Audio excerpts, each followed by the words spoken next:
Hi.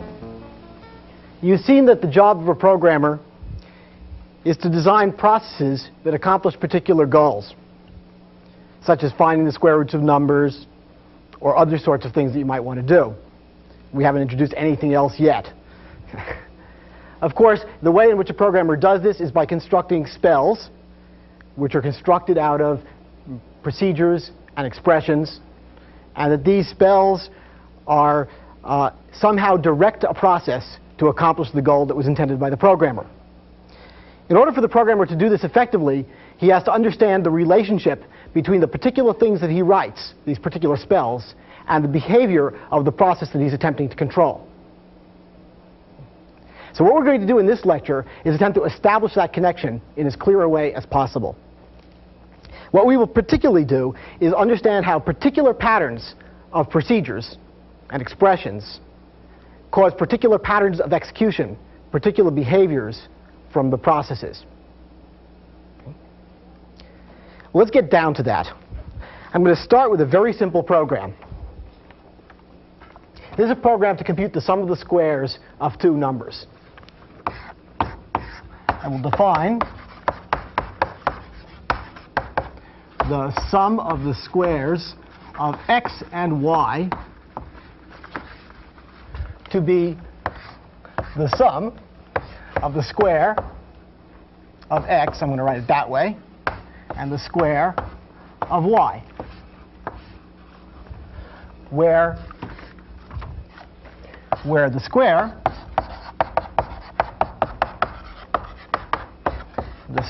of x is the product of x and x.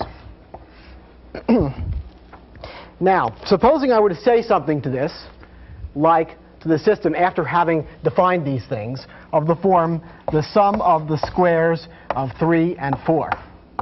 I am hoping that I will get out a 25, because the square of 3 is 9, the square of 4 is 16, and 25 is the sum of those. But how does that happen? If we're going to understand processes and how we control them, then we have to have a mapping from the mechanisms of this procedure into the way in which these processes behave. What we're going to have is a formal or semi-formal mechanical model whereby you understand how a machine could, in fact, in principle, do this. Whether or not the actual machine really does what I'm about to tell you is completely irrelevant at this moment.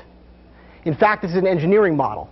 In the same way that an electrical resistor, we write down a model V equals IR, it's approximately true. It's not really true.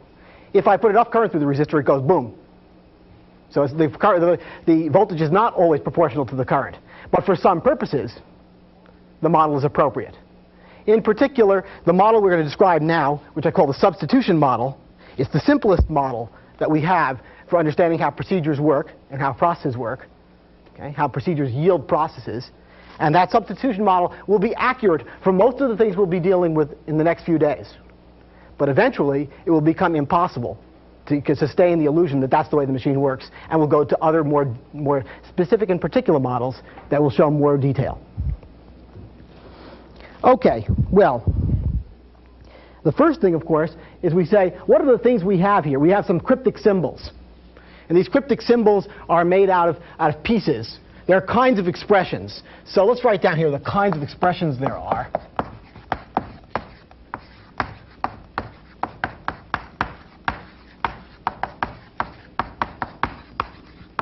And we have, so far, I see things like numbers. I see things like symbols like that. We have seen things before like lambda expressions, but they're not here. I'm going to leave them out. Lambda expressions. We'll worry about them later.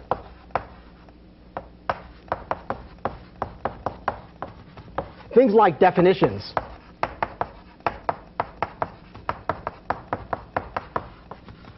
Things like conditionals.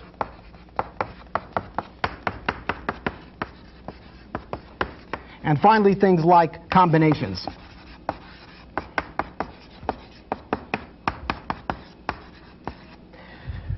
These kinds of expressions are I'll worry about later. These are special forms. There are particular rules for each of these. I'm going to tell you how rules for doing the general case. How does one evaluate a combination? Because in fact over here, all I really have are combinations and some symbols and numbers. And the simple things like a number, well, it will evaluate to itself. In the model I will have for you, the symbols will disappear. Okay, they won't be there at the time when you need them, when you need to get at them. So the only thing I really have to explain to you is how do we evaluate combinations. Okay, let's see. So first I want to get first slide. Okay, here is the rule for evaluating an application. Okay. What we have is a rule that says to evaluate a combination there are three parts to the rule. The combination has several parts. It has operators and it has operands. The operator turns into a procedure. If we evaluate the operator, we will get a procedure. And you saw, for example, how type plus at the machine, and okay, compound procedure something or other. Okay? And the operands produce arguments. Once we've gotten the operator evaluated to get a procedure and the arguments evaluated to get arguments, the operands evaluated to get arguments, we apply the procedure to the arguments by copying the body of the procedure, which is the expression that the procedure is defined in terms of. What is it supposed to do? Substituting the arguments supplied for the formal parameters of the procedure, okay, the formal parameters being the names defined by the declaration of the procedure. Then we evaluate the resulting new body, the body resulting from copying the old body with these substitutions made. It's a very simple rule. And we're going to do it very formally for a little while. Because for the next few lectures, what I want you to do is you say, if I don't understand something,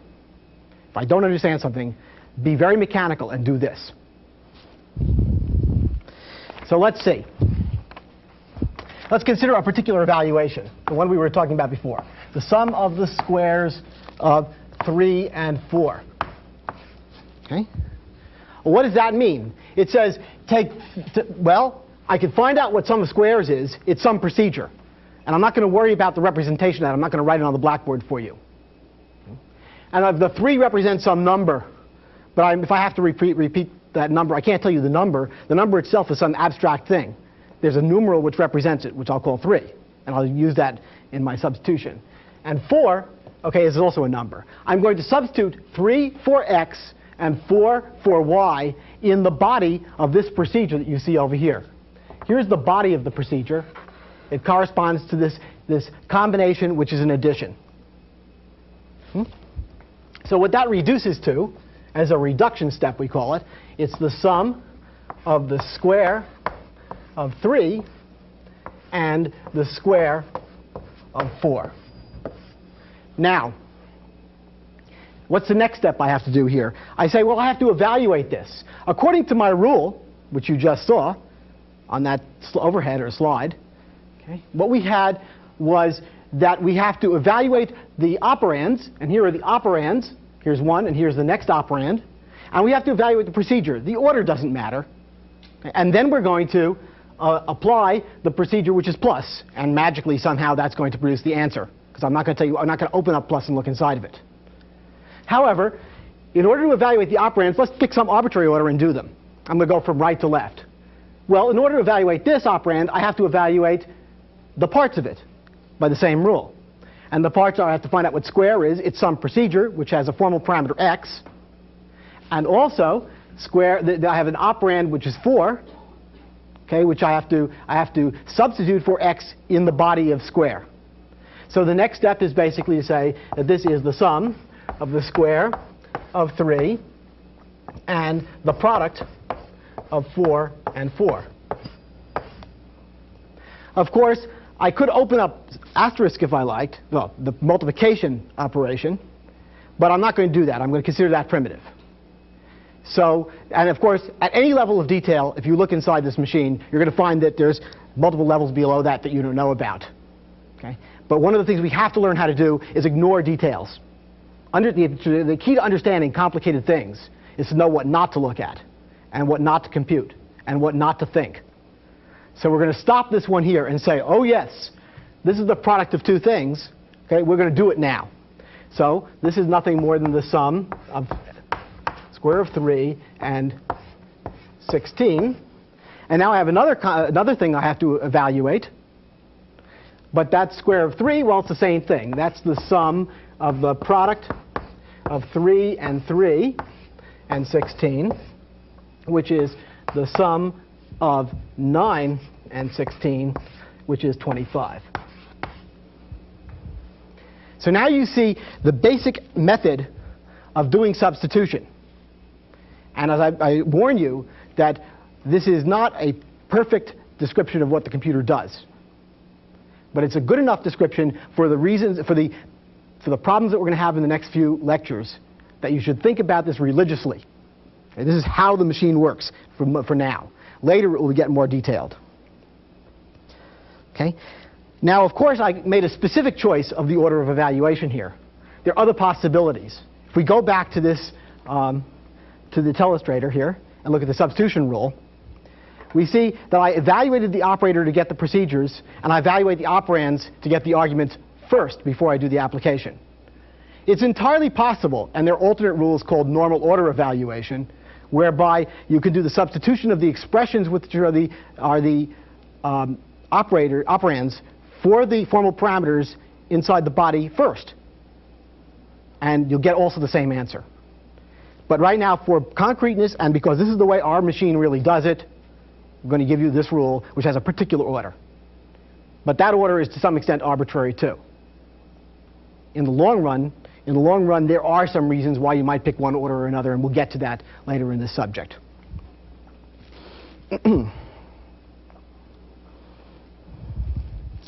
Okay, well now, the only other thing I have to tell you about, just to understand what's going on, is let's look at the rule for conditionals. Conditionals are very simple, and I'd like to examine this.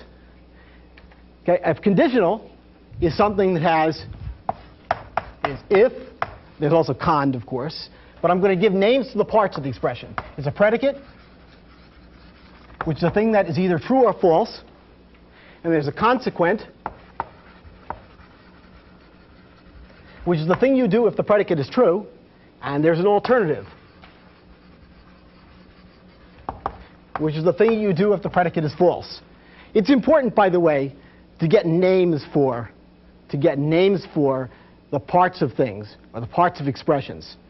One of the things that every sorcerer will tell you is if you have the name of a spirit, you have power over it. Okay? So you have to learn these names so that we can discuss these things. Okay? So here we have a predicate, a consequent, and an alternative. And using such words, we see that an if expression, the problem is you evaluate the predicate expression. If that yields true, then you then go on to evaluate the consequent. Otherwise, you evaluate the alternative expression. Okay. So I'd like to illustrate that now in the context of a particular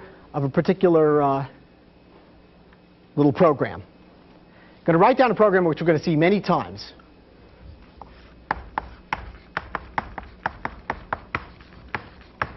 This is the sum of x and y done by what's called piano arithmetic, which is all we're doing is incrementing and decrementing. Okay? And we're going to see this for a little bit. It's a very important program. If x equals 0, then the result is y. Otherwise, this is the sum of the decrement of x and the increment of y. We're going to look at this a lot more in the future. Let's look at the overhead. So here we have this procedure, and we're going to look at how we do the substitutions, the sequence of substitutions. Okay. Well, I'm going to try to add together 3 and 4. Well, using the first rule that I showed you, we substitute 3 for x and 4 for y in the body of this procedure. The body of the procedure is the thing that begins with if and finishes over here. So what we get is, of course, if 3 is 0, then the result is 4. Otherwise, it's the sum of the decrement of 3 and the increment of 4. But I'm not going to worry about these yet, because 3 is not 0. So the answer is not 4. Therefore, this if reduces to an evaluation of the expression, the sum of the decrement of 3 and the increment of 4. Continuing with my evaluation, the increment I presume to be primitive, and so I get a 5 there. Okay, and then the decrement is also primitive, and I get a 2. And so when I change the problem into a simpler problem, instead of adding 3 to 4, okay, then I'm adding 2 to 5.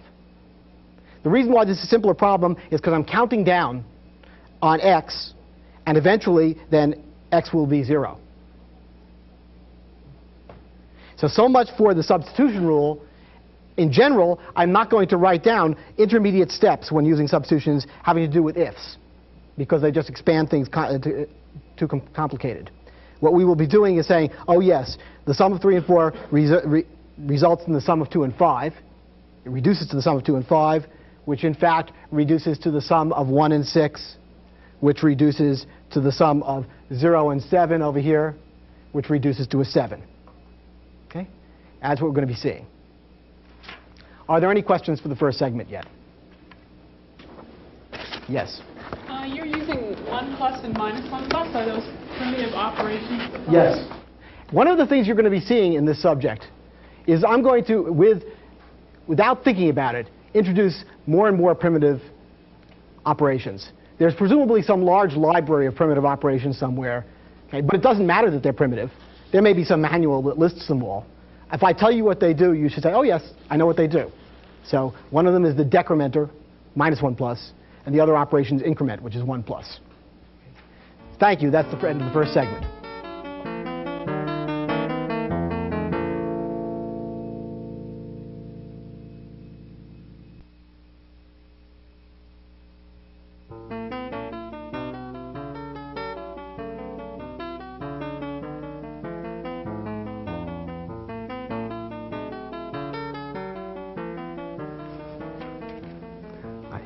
Now that we have a reasonably mechanical way of understanding how a program made out of procedures and expressions evolves a process, I'd like to develop some intuition about how particular programs evolve particular processes, what the shapes of programs have to be in order to get particular shaped processes. Now, this is a question about really pre-visualizing, as a word from photography. I used to be interested in photography a lot, and one of the things you discover when you start trying to learn about photography is that you say, gee, I'd like to be a creative photographer. Now, I know the rules. I push buttons and I adjust the aperture and things like that. But the key to being a creative person, partly, is to be able to do analysis at some level, to say, how do I know what it is that I'm going to get on the film before I push the button? Can I imagine in my mind the resulting image very precisely and clearly, okay, as a consequence of the particular framing, of the aperture I choose, of the focus, and things like that? That's part of the art of doing this sort of thing. And a lot of that involves, learning a lot of that involves things like test strips. You take very simple images that have varying degrees of density in them, for example, and examine what those look like on a piece of paper when you print them out. And you find out what is the range of contrasts that you can actually see, and what in a real scene would correspond to the various levels and zones that you have of density in an image. Well, today I want to look at some very particular test strips, and I suppose one of them I see here is up on the telestrator, so we should switch to that. It's a very important pair of programs for understanding what's going on in the evolution of a process by the execution of a program. What we have here are two procedures that are almost identical. Almost no difference between them at all. It's a few characters that distinguish them. These are two ways of adding numbers together. The first one, which you see here, okay, the first one is the sum of two numbers, just what we did before, is if the first one is 0 and the answer is the second one. Otherwise, it's the sum of the decrement of the first and the increment of the second. And you may think of that as having two piles. And the way I'm adding these numbers together to make a third pile is by moving marbles from one to the other. Nothing more than that. And eventually, when I run out of one, then the other is the sum. However, the second procedure here doesn't do it that way. It says if the first number is 0, then the answer is the second. Otherwise, it's the increment of the sum of the decrement of the first number and the second. So what this says is add together the decrement of the first number and the second, a simpler problem, no doubt, and then change that result to increment it. And so this means that if you think about this in terms of piles, it means that I'm holding in my hand the things to be added later. Okay? And then I'm going to add them in. As I've slowly decreased one pile to 0, I've got what's left here, and then I'm going to add them back. Two different ways of adding. The nice thing about these two programs is that they're almost identical. The only thing is where I put the increment. A couple of characters moved around. Now I want to understand the kind of behavior we're going to get from each of these programs. Just to get them firmly in your mind, I usually don't want to be this careful, but just to get them firmly in your mind, I'm going to write the programs again on the blackboard, and then I'm going to evolve a process. And you're going to see what happens. We're going to look at the shape of the process as a consequence of the program. So the program we started with is this. The sum of x and y says if x is 0, then the result is y. Otherwise, it's the sum of the decrement of x and the increment of y. Now, supposing we wish to do this addition of 3 and 4. The sum of 3 and 4. Well, what is that? It says that I have to substitute the arguments for the formal parameters in the body. I'm doing that in my mind. And I say, oh yes, 3 is substituted for x, but 3 is not 0. So I'm going to go directly to this part and write down the simplified consequent here, because I'm really interested in the behavior of addition. Well, what is that? That therefore turns into the sum of 2 and 5. In other words, I've reduced this problem to this problem. Then I reduce this problem to the sum of 1 and 6. And then going around again once, I get the sum of 0 and 7. And that's one where x equals 0, so the result is y. And so I write down here a 7. So this is the behavior of the process evolved by trying to add together 3 and 4 with this program. For the other program, which is over here,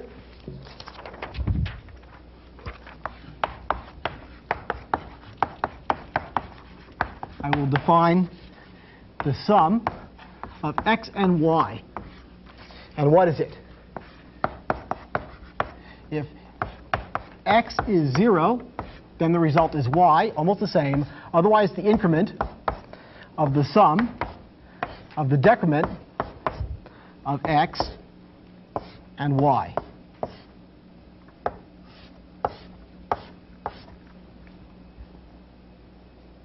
No.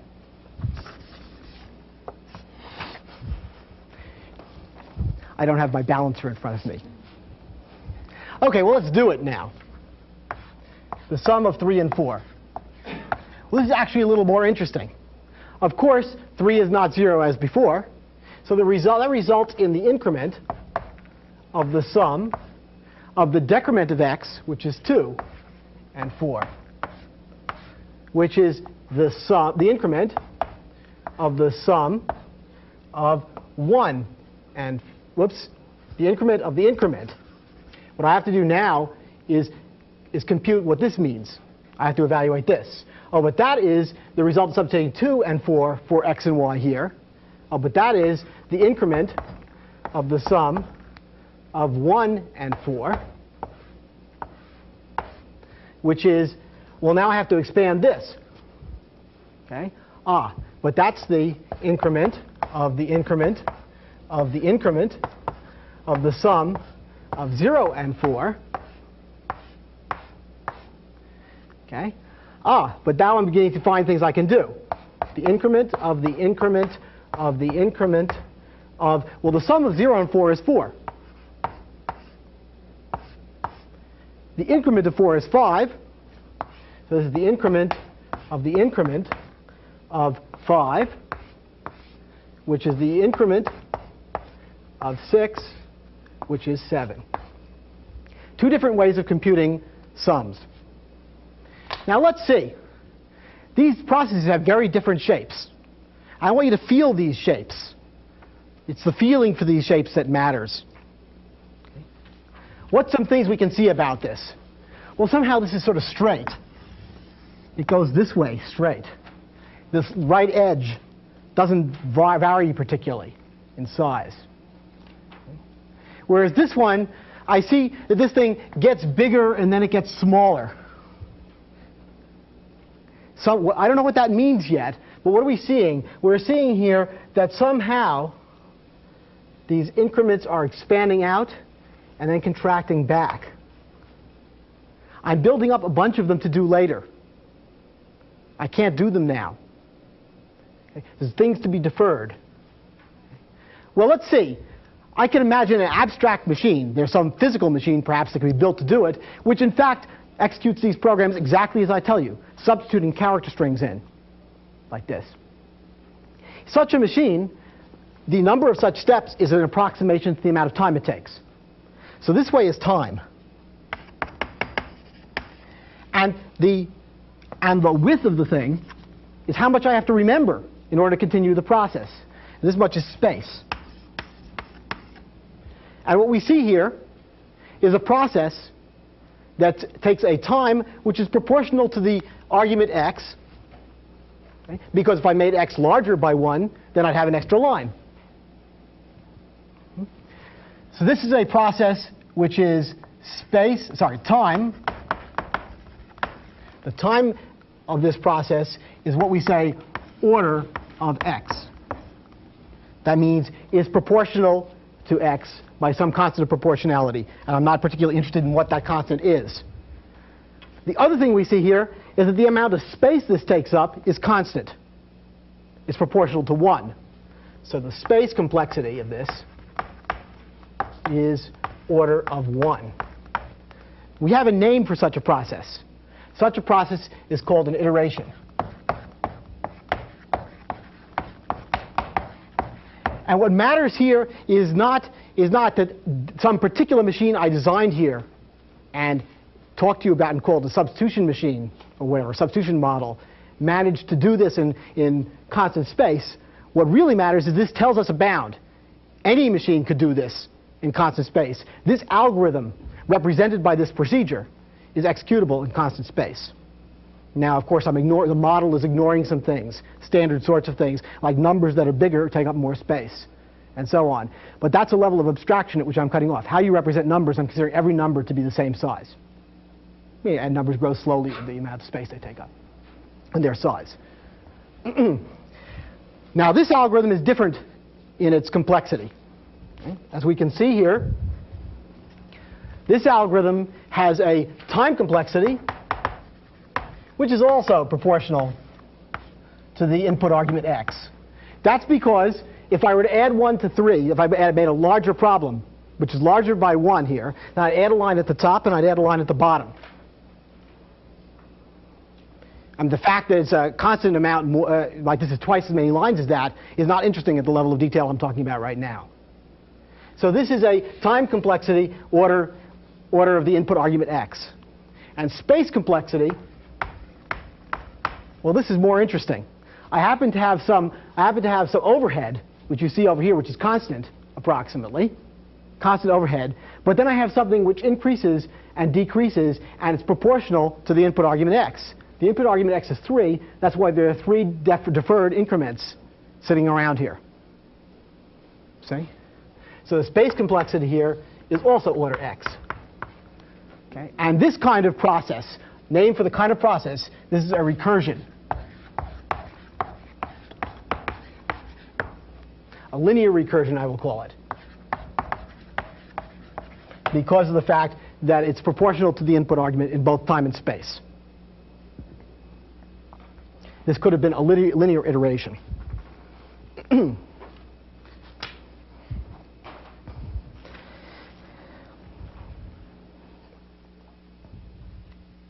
We'll say, what's the essence of this matter?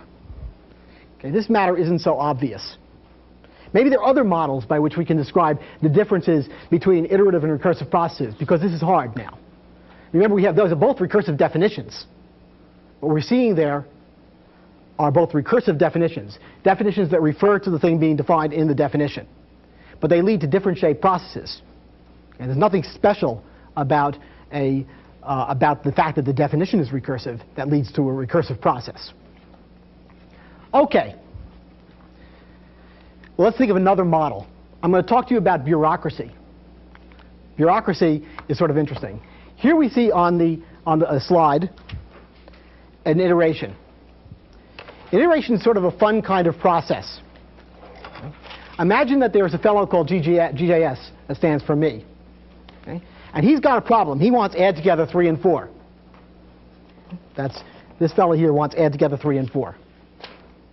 Well, the way he's going to do it, he's lazy, he's going to find somebody else to help him do it.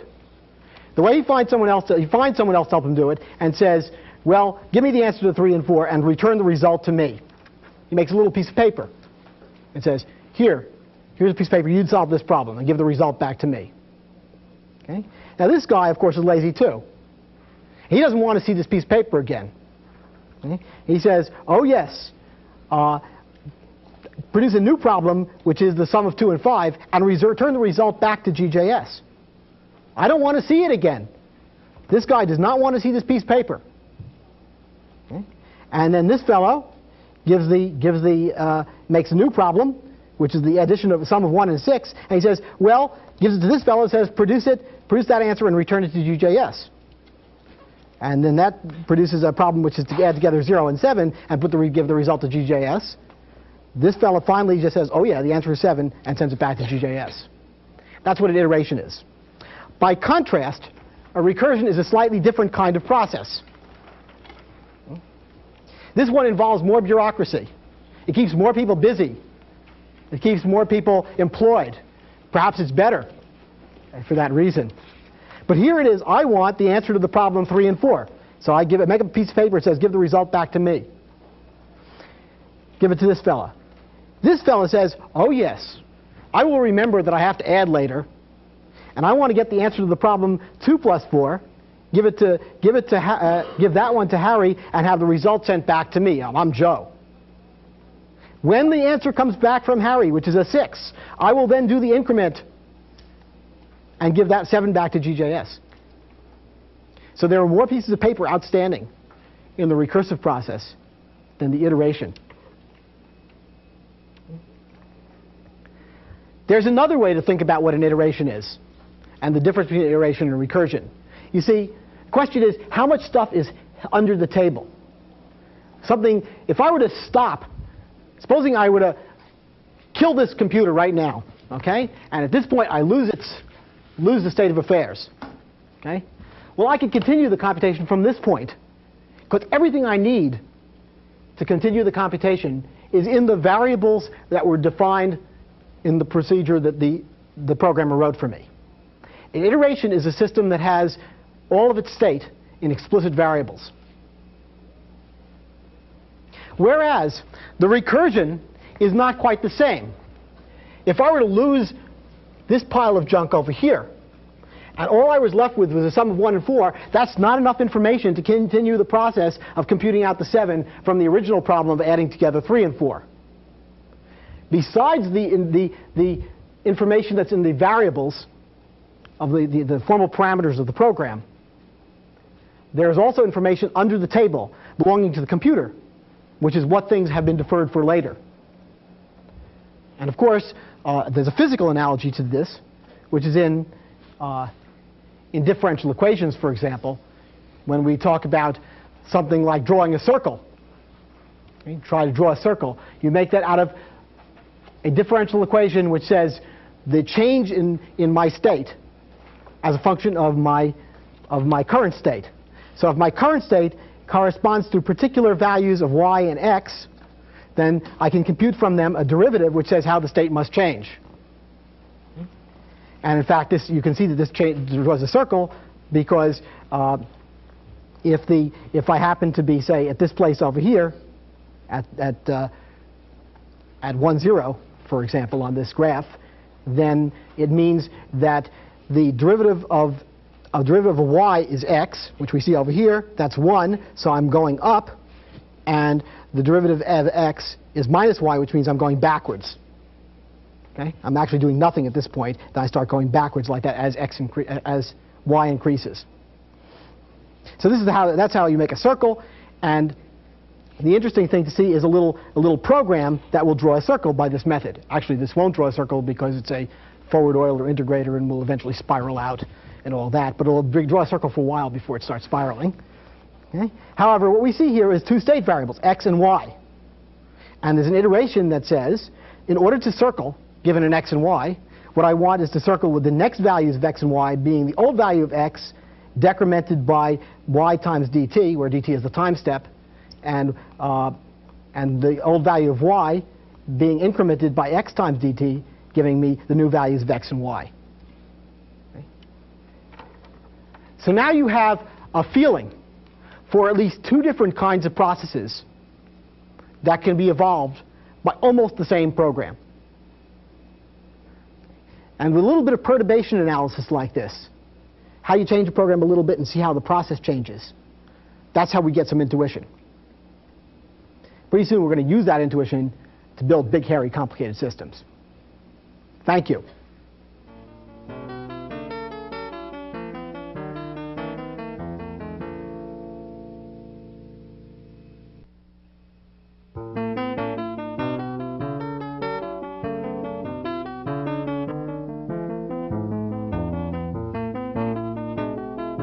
Well, you've just seen simple perturbational analysis of some programs. I took a program that was very similar to another program and looked at them both and saw how they evolve processes. I wanted to give you some variety by showing you some other processes and shapes they may have. Again, we're going to take very simple things, programs that you wouldn't want to ever write. They would be probably the worst way of computing some of the things we're going to compute.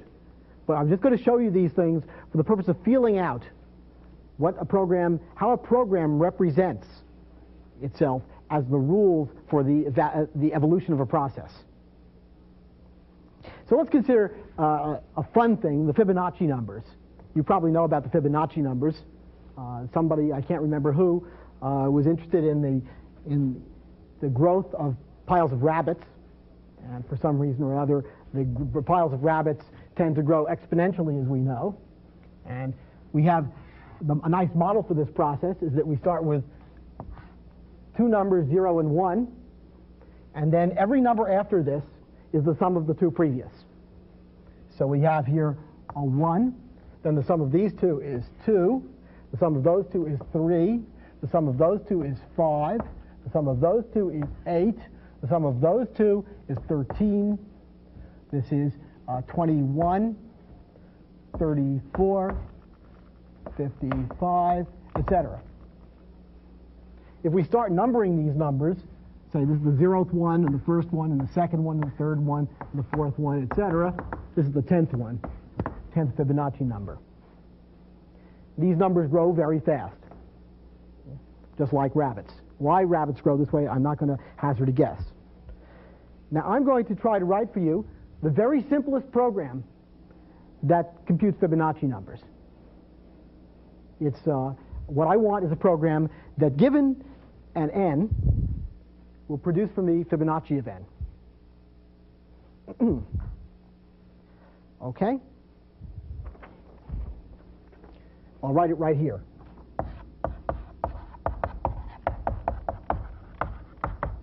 I want the Fibonacci of n, which means this is the n, and this is Fibonacci of n. And here's the story. If n is less than 2, then the result is n, because that's what these are. That's how you start it up.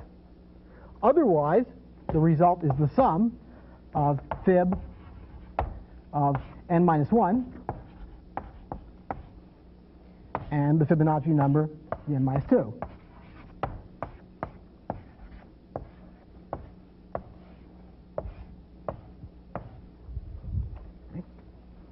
So this is a very simple, direct specification of the description of Fibonacci numbers that I gave you when I introduced those numbers.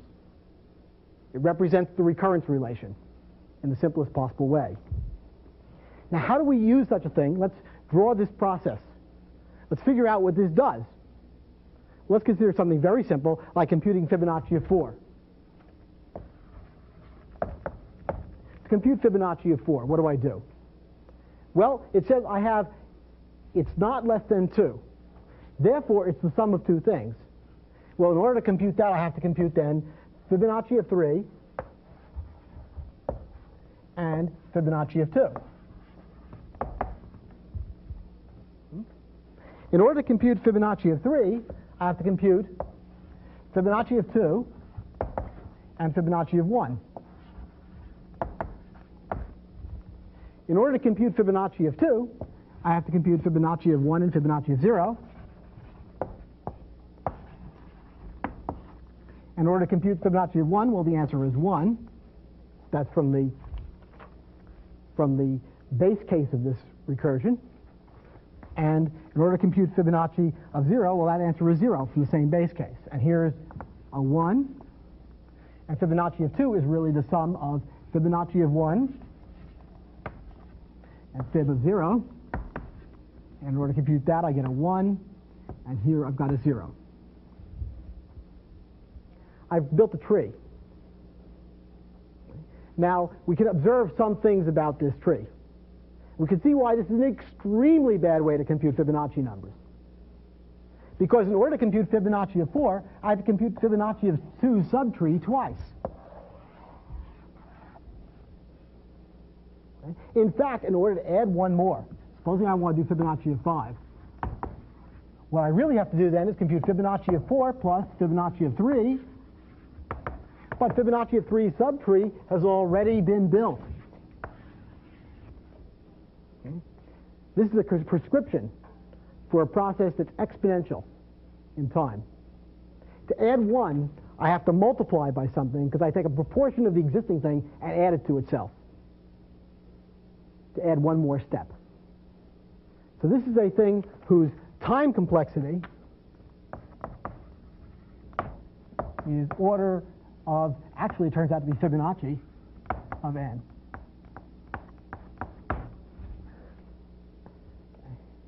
This is a thing that grows exactly as Fibonacci numbers. It's a horrible thing. You wouldn't want to do it. The reason why the time has to grow that way is because we're presuming in the model, the substitution model that I gave you, which I'm not doing formally here. I said now spit it out in a simple way, but presuming that everything is done sequentially, that every one of these nodes in this tree has to be examined. And so since the number of nodes in this tree grows exponentially, because I add a proportion of the existing nodes to the nodes I already have to add 1, then I know I've got an exponential explosion here. Now, let's see if we can think of how much space this takes up. Well, it's not so bad. It depends upon how much we have to remember in order to continue this thing running. Well, that's not so hard. It says, gee, in order to know where I am in this tree, I have to have a path back to the root. In other words, in order to, let's consider the path I would have to execute this. I say, oh yes, I'm going to go down here. I don't care which direction I go. I have to exit, do this. I have to then do this. I have to traverse this tree in this sort of funny way. Okay. I'm going to walk this nice little path. I come back to here. Well, I got to remember where I'm going to be next. Got to keep that in mind. So I have to know what I've done. I have to know what's left. In order to compute Fibonacci of 4, at some point I'm going to have to be down here. And I have to remember that I have to go back to here, and then go back to here to do an addition, and then go back to here to do an addition of something I haven't touched yet. The amount of space that takes up is the path, the longest path. You know, how long it is. And that grows as n.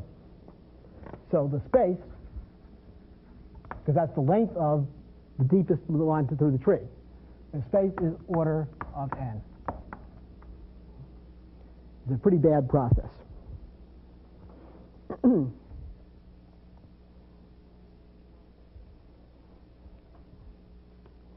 Now, one thing I want you to see from this is a feeling of what's going on here. How is this program related to this process? Well, what are we seeing here? There really are only two sorts of things this program does. This program consists of two rules, if you will. One rule that says Fibonacci of n is this sum, which you see over here, which is a node that shapes like this. It says that I break up something into two parts. Under some condition over here, if n is greater than 2, okay, then the node breaks up into two parts. Less than 2. No, it's greater than 2. Yes. The other possibility is I have a reduction that looks like this. Okay? And that's this case. If it's less than 2, the answer is n itself. So what we're seeing here is that the process that got built locally at every place is an instance of this rule. Here's one instance of the rule. Here's another instance of the rule. And the reason why people think of programming as being hard, of course, is because you're writing down a general rule, which is going to be used for lots of instances, that a particular instance is each particular instance control each particular instance for you. You've got to write down something that's sort of general and in terms of variables, and you have to think of all the things that could possibly fit in those variables, and all of those have to lead to the process you want to work. Locally, you have to break up your process into things that can be represented in terms of these very specific local rules. Well, let's see. Fibonacci's are, of course, not much fun. Yes, they are. You get something called the golden ratio, and we may even see a lot of that sometime. But let's talk about another thing. There's a famous game called the Towers of Hanoi, because I want to teach you how to think about things recursively. The problem is this one. Okay? I have a bunch of disks. I have a bunch of spikes. And it's rumored that somewhere in the Orient there is a 64-high tower, and the job of various monks is to move these spikes in some complicated pattern. So eventually I move all of the disks from one spike to the other. If it's 64 high, and it's going to take 2 to the 64th moves, then for a long time. The claim is that the universe ends when this is done. Well, let's see. The way in which you would construct a recursive process is by wishful thinking. You have to believe. Okay? So, the idea, supposing I want to move this pile from here to here, from spike 1 to spike 2. Okay? Well, that's not so hard. See, supposing somehow, by some magic, because I've got a simpler problem, I move a 3-high pile to here. I can only move one disk at a time, so I'm not telling you how I did it. But supposing I could do that. Okay? Well, then I could just pick up this disk and move it here. And now I have a simple problem. I have to move a 3-high tower to here, which is no problem. So by 2 moves of a 3-high tower plus 1 move of a single object, I can move the tower from here to here. Now, whether or not it's not obvious in any deep way that this works. And why? Now, why is it the case that I can presume, maybe, that I can move the 3-high tower? Well, the answer is because I'm always counting down. And eventually I get down to a 0-high tower, and a 0-high tower requires no moves. So let's write the algorithm for that. It's very easy. I'm going to label these towers with numbers, but it doesn't matter what they're labeled with. And the problem is to move an n-high tower from a spike called from to a spike called to with a particular spike called spare. That's what we're going to do.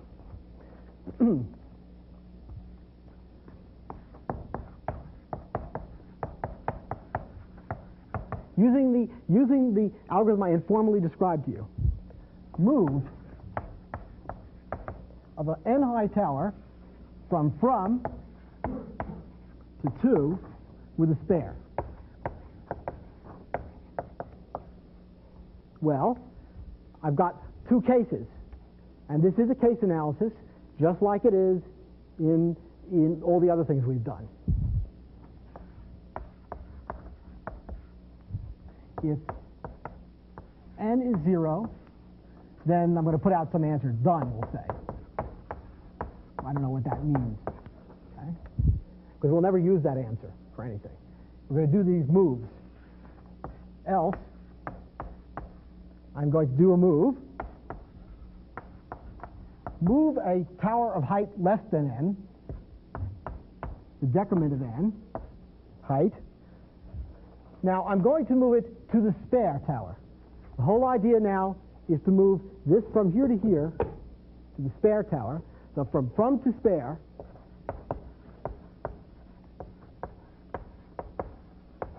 using 2 as the spare tower. Okay?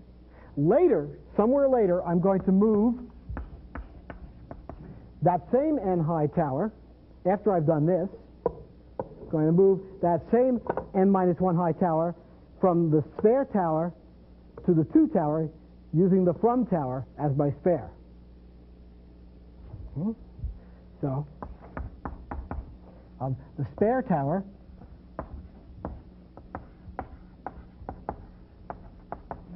to the 2 tower using the from as the spare.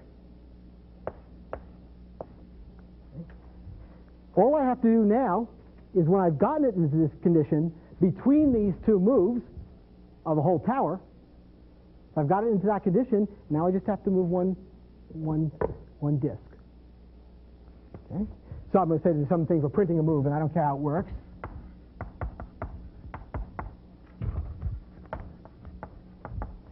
From the 2. Now, you see, the reason why I'm bringing this up at this moment is this is almost identical program to this one, in some sense. Okay? It's not computing the same mathematical quantity. It's not exactly the same tree, but it's going to produce a tree.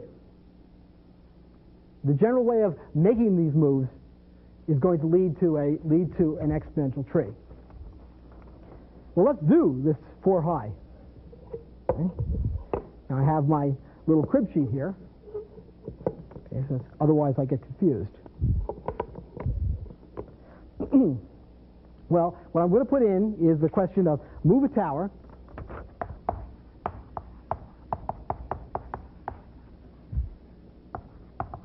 of height 4 from 1 to spike 2 using spike 3 as a spare. That's all I'm really going to do. Okay, well, let's just do it. I'm not going to worry about writing out the trace of this. You can do that yourself. Okay? But it's very simple. I'm going to move disk 1 to disk 3.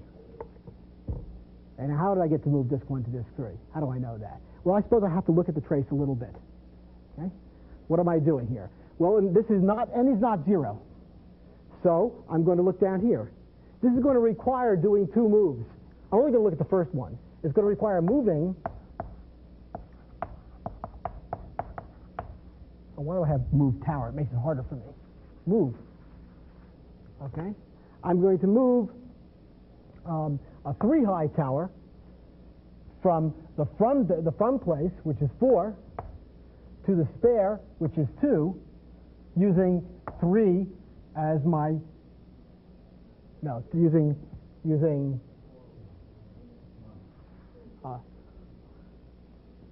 from, yes, I'm sorry. Okay, from 1 to 3 using 2 as my spare. That's right. Okay, and then there's another move over here afterwards. Okay, well now I say, oh yes, that requires me moving a 2 high tower from 1 to 2 using 3 as a spare and some other things. And that's going to require me moving a 1 high tower from 1 to 3 using 2 as a spare. Right? Well, and then there's lots of other things to be done. So I move my 1 high tower, okay, from 1 to 3, using 2 as a spare, which I didn't do anything with. Well, this thing just proceeds very simply.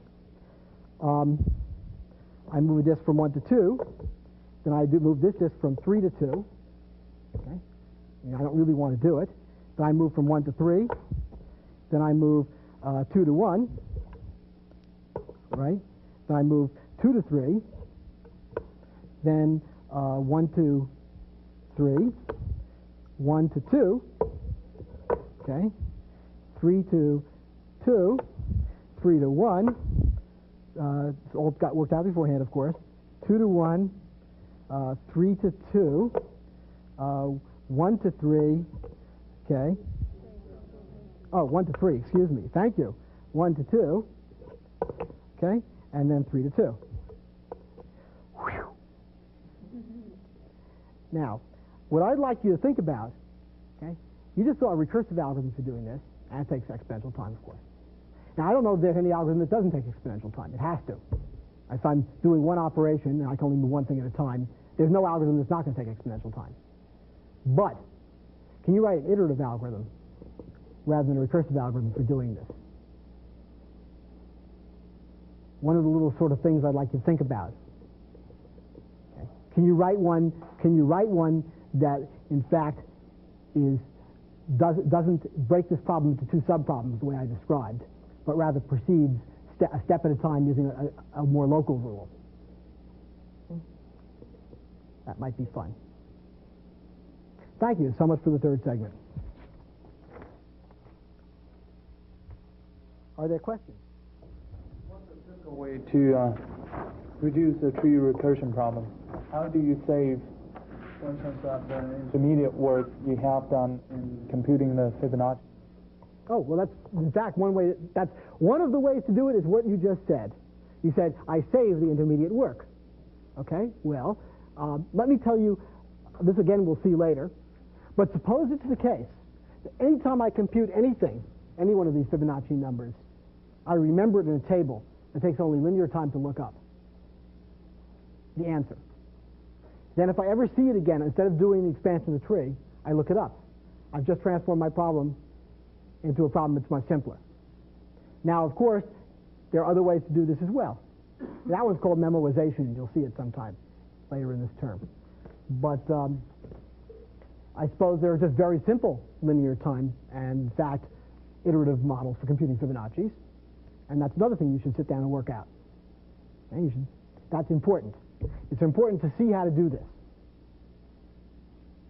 I want you to practice.